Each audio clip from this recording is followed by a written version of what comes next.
Hey guys, happy Tuesday.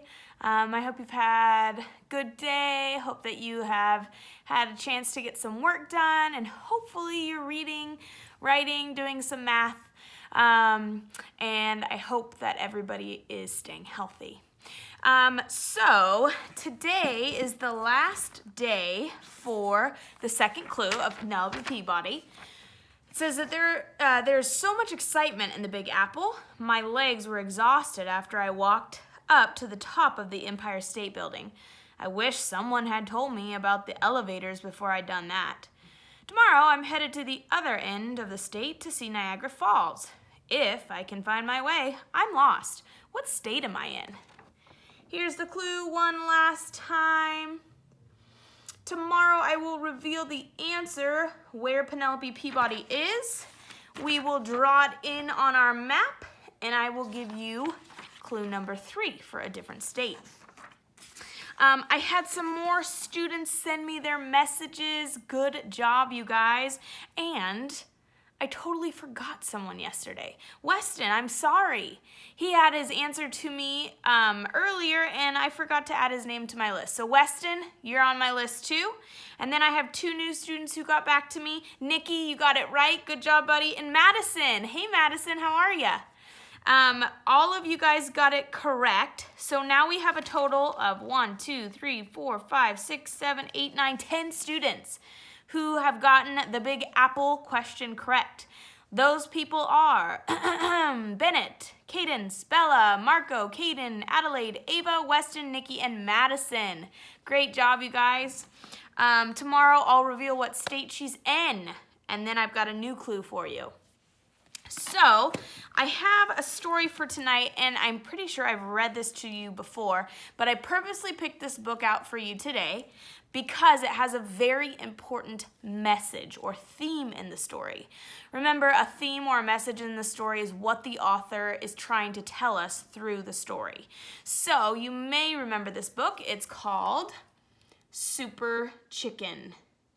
So when I'm reading this to you, I want you to be thinking about what the message or the theme is of this story, what the author is trying to tell us through the story.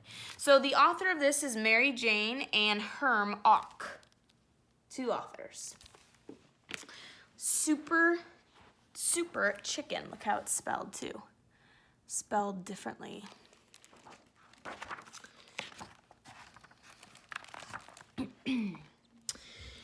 Henrietta loved to read. She started reading names on the trucks that passed the farm. Soon she could sound out words on the feed sacks, even big words like hydroyucophysamine. Then she read whole sentences in the books and newspapers the farmer left behind after his coffee breaks. Henrietta began taking her own coffee breaks, but not for coffee, but for the pure joy of reading. Henrietta, you waste so much time, squawked Aunt Golda. She hasn't laid 1 egg this week, Aunt Zoe complained. Henrietta wasn't interested in laying eggs. She'd much rather read. But Henrietta wasn't the only hen not laying well. Egg production is way down, the farmer said. Time to send these old hens on vacation. I hope we're going to the beach, clucked Aunt Emily. I'd rather play golf, squawked Aunt Marissa. A truck came the next day. Let's get you ladies packed up for your vacation, the farmer said. The truck driver chuckled. This is your chance to veg out, girls. You can just noodle away your time. Yep, just simmer down and relax. The men laughed at their jokes as they loaded the hens into crates. Henrietta didn't see what was so funny. That was odd because she usually got the jokes in the comic strips. The driver reached for Henrietta. Leave that young one here, said the farmer. She owes me hundreds of eggs before she earns her vacation. The driver laughed. You think she'll rise to the occasion? Sure, she's a Kurima chicken. It'll be egg drop all over the place when she gets started. No wonder you're wanton to keep her. The 2 men went into fits of laughter, again slapping each other on the back. "Now, aren't you sorry you didn't work harder?" Aunt Emily clucked. "You'll miss our lovely vacation," cackled Aunt Liz. "That's what she gets for being lazy," said Aunt Golda. Henrietta's head drooped. "I didn't mean to be lazy." "Have a nice time, Aunties," Henrietta called. "Send postcards." She didn't hear a cluck of goodbye. Then the driver handed the farmer a wad of money. "That's strange," said Henrietta. Why would the driver pay to take my aunties on vacation?" As the truck made a big circle in the driveway, Henrietta saw the answer. Super Soup Company. "I must rescue them!" Henrietta ran headlong down the driveway, flapping her wings. "You have to escape! They're going to make you into soup!" The truck's engine drowned out her cries. As the truck pulled onto the road, Henrietta jumped up onto the back bumper. It was hard enough hanging on as the truck rumbled down the farm road, but when it sped up on the expressway, Henrietta almost lost her grip. "I have to be strong," she gasped. Then, as the truck hit full speed, Henrietta was blown off the bumper and tumbled into the ditch. When she got to her feet, Henrietta saw a supermarket. "Just what I need." She rushed to the Super Soup display and grabbed a can. "Oh dear, I hope I didn't know any of the hens inside this." She read the label, Super Soup Company, Lonesome Road, Beekville, New York. She ran to the map section and looked up the new address. "I have to head east on the expressway and get off on the second exit." Henrietta waited at the toll booth and jumped on the next truck that stopped. It was filled with pigs.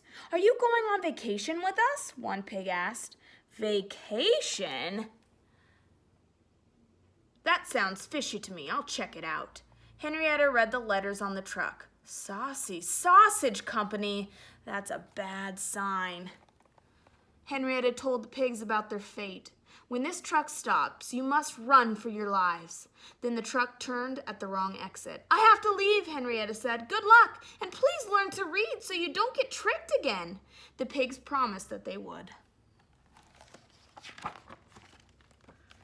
Henrietta rolled down into the ditch, brushed herself off, and flew to an overhead sign. This time she leaped onto a truck filled with cows. "Going on vacation?" she asked. They were. Henrietta read the truck sign.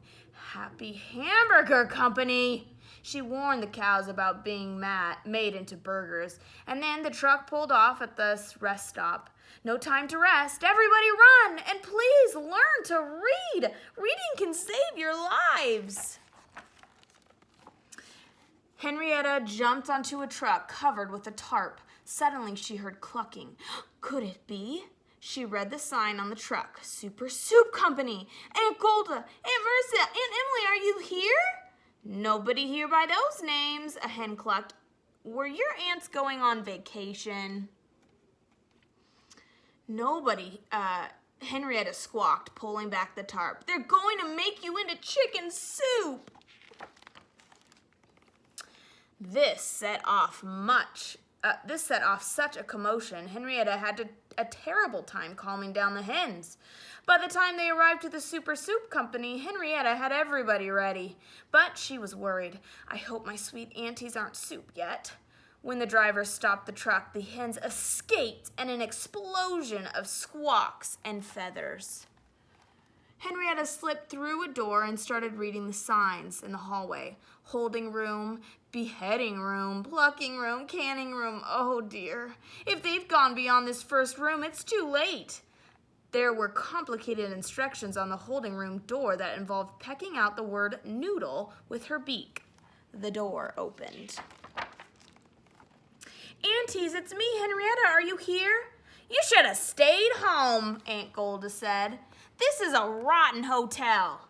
"There's no beach," added Aunt Emily. "No golf courses either," said Aunt Marissa.